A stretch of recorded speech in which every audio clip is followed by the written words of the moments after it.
Hi my people, welcome to my kitchen. So today we are cooking goat curry and chapati.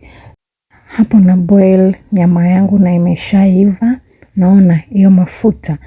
So let's karanga our goat.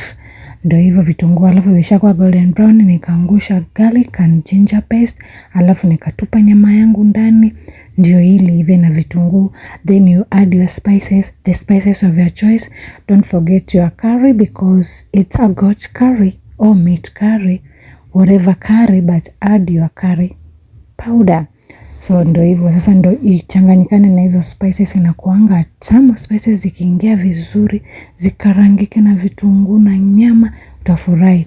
Then angusha tomato yako hapo ndani, iache iive. Sasa eka tu maji kiasi na hiyo supu yangu ya nyama. Ilikuwa tamu by the way hiyo soup.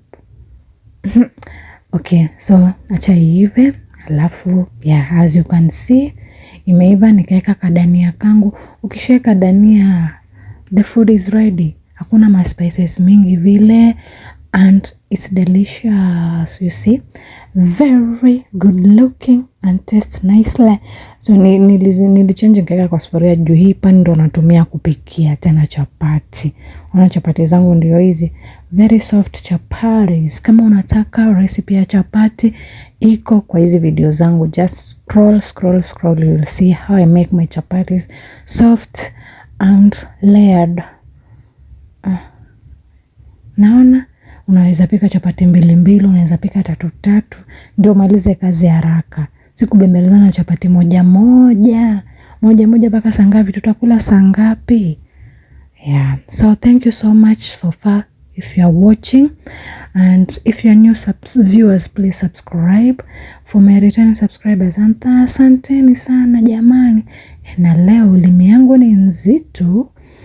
Anyway, asanteni sana and thank you so much for watching.